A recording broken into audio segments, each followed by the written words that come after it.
नमस्कार, मैं अनीता कुमावत आदर्श विद्या मंदिर माध्यमिक बिलाड़ा से। आज हम कक्षा अष्टमी के पाठ ध्वनि जो शेष पंक्तियाँ रह गई है उनका अध्ययन करेंगे। पहले मैं इन पंक्तियों का सस्वर वाचन करूँगी। शब्दार्थ हम पहले पढ़ चुके हैं। पुष्प पुष्प से तंद्रालस लालसा खींच लूँगा मैं, अपने नव जीवन का अमृत सहर्ष सींच दूंगा मैं। तंद्रालस का अर्थ मैंने आपको पहले बताया था, आलस्य से ग्रस्त। कवि निराश तथा, जैसा कि आपको विदित है कि कवि इसमें हमें आशावादी रहने का संदेश दे रहे हैं। जो व्यक्ति निराश हताश हो गए हैं उनमें कवि ने उत्साह, उमंग और आशा का संचार किया है। तो कवि कह रहे हैं, निराश तथा आलस में डूबे हुए पुष्प रूपी नवयुवकों की नींद से भरी आंखों से आलस्य दूर करके उन्हें जागरूक तथा कर्मशील बनाना चाहता है।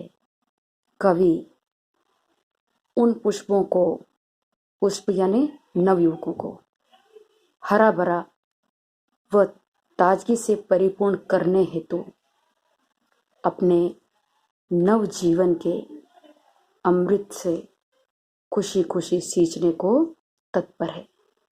कहने का तात्पर्य है कि वह अपनी रचनाओं के द्वारा आलसी, निष्क्रिय तथा निराशावादी, निरुत्साहित, हतोत्साहित नवयुवकों के जीवन से आलस्य व उदासी समाप्त करना चाहता है। द्वार दिखा दूंगा फिर उनको, हे मेरे वे जहां अनंत, अभी न होगा मेरा अंत। इन पंक्तियों के माध्यम से कवि निराला जी कह रहे हैं,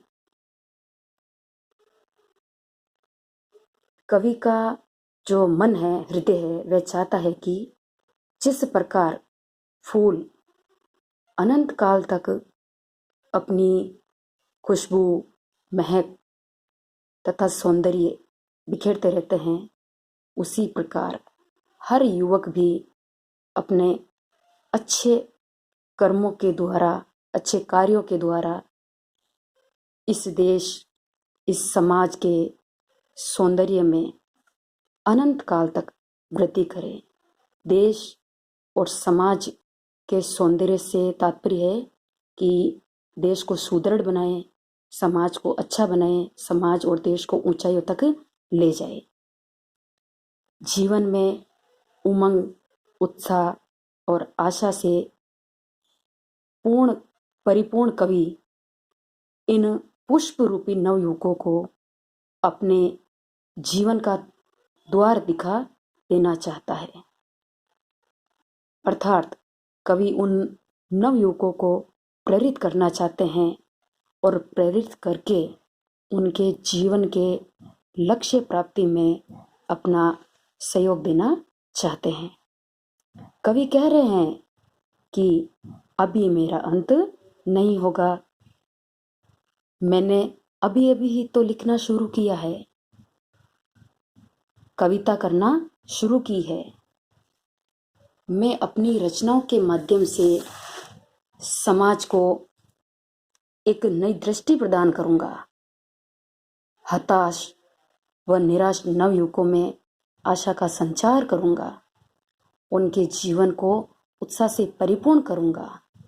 कवि कह रहे हैं कि अभी अभी तो मैंने अपना कवि कर्म शुरू किया है, अभी तो मुझे कई उत्कृष्ट रचनाओं के द्वारा देश, समाज को नई दिशा प्रदान करनी है।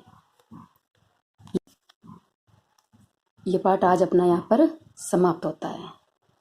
अब इस पाठ में जो व्याकरण आई है, हम उसका अध्ययन करेंगे। इस पाठ में आपके विशेषण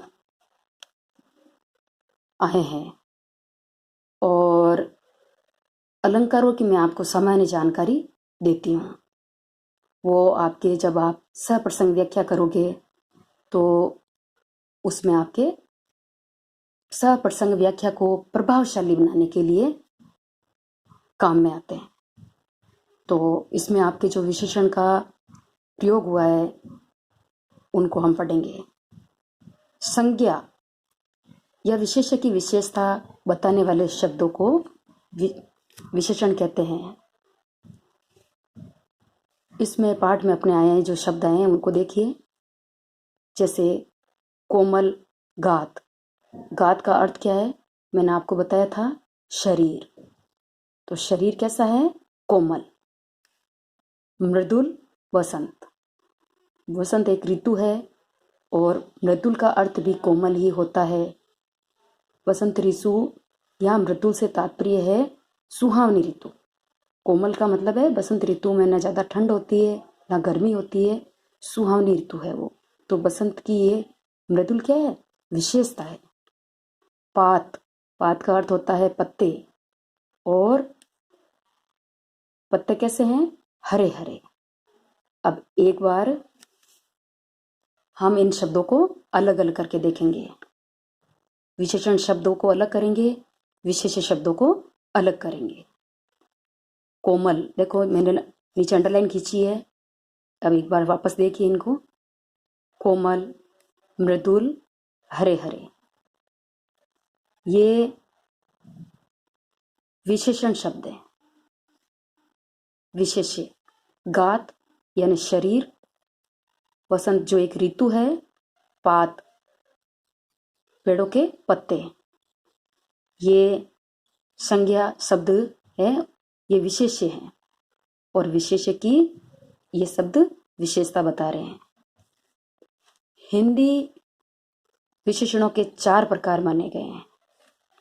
पहला है गुणवाचक विशेषण, परिमाणवाचक विशेषण, संख्यावाचक विशेषण, सार्वनामिक विशेषण। मैंने आपको अलंकार की सामान्य जानकारी बताने के लिए बोला है, उसको देखिए आप। अलंकार, अलंकार का सामान्य अर्थ होता है आभूषण। क्या अर्थ होता है इसका? आभूषण। जिस प्रकार आभूषण को पहनने से, जिस प्रकार आभूषण को पहनने से व्यक्ति की सुंदरता बढ़ जाती है, उसी प्रकार अलंकारों का काव्य में प्रयोग करने से उस काव्य की सुंदरता बढ़ जाती है। मैं आपको सिर्फ सामान्य जानकारी दे रही हूँ। तो आपके पाठ में जहाँ जहाँ ऐसे शब्द आए हैं उनको हम देखेंगे। जैसे कुछ शब्द आए अभी अभी, हरे हरे, पुष्प पुष्प, तो यहाँ पर इन शब्दों की वर्णों की क्या हो रही है? आवृत्ति हो रही है। आवृत्ति का मतलब समझते हैं आप? वो बार बार आ रहे हैं।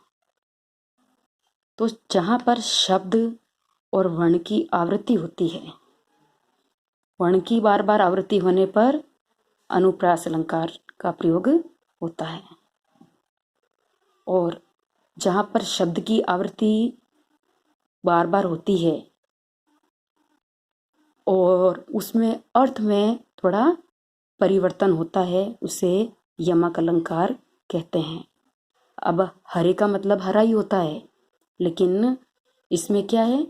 ये बहुवचन पात, जैसे हमने देखा था कि हरे हरे ये पात, तो एक पत्ते के लिए तो कहा गया नहीं है, पत्ते बहुत सारे होते हैं पेड़ पर।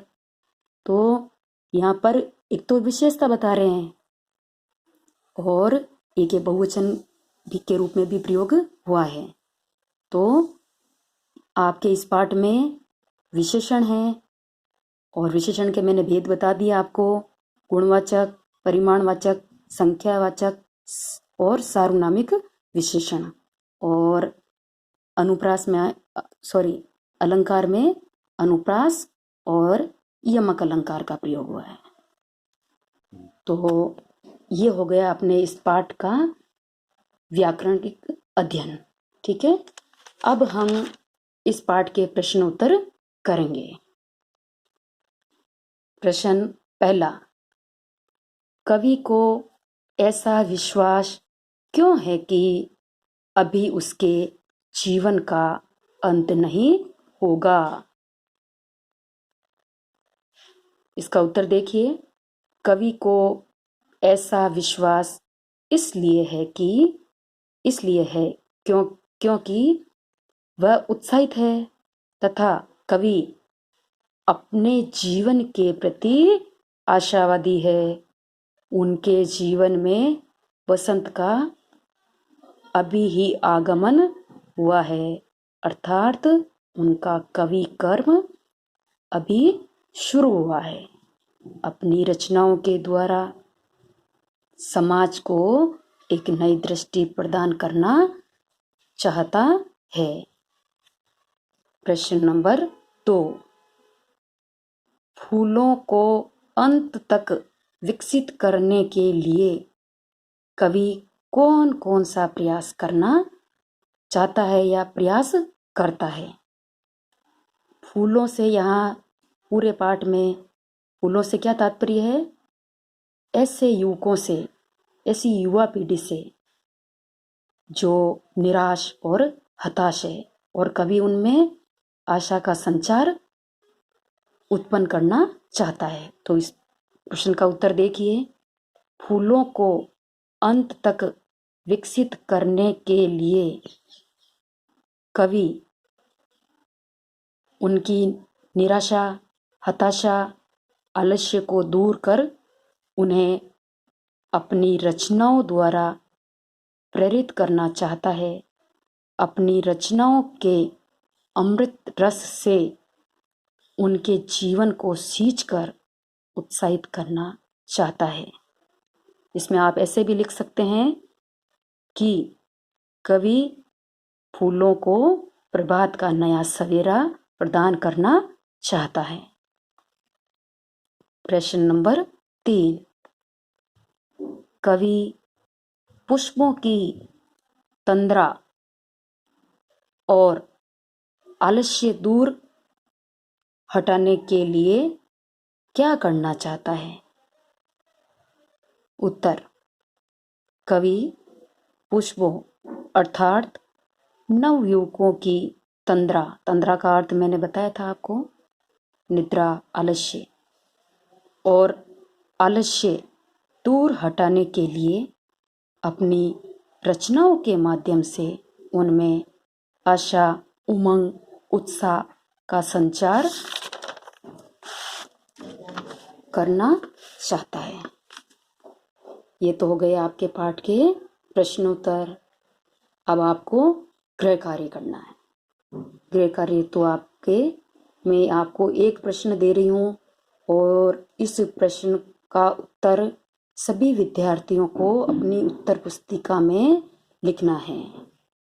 प्रश्न है आपका ये, वसंत ऋतु में आने वाले त्योहारों के विषय में जानकारी एकत्र कीजिए और किसी एक त्योहार पर निबंध लिखिए।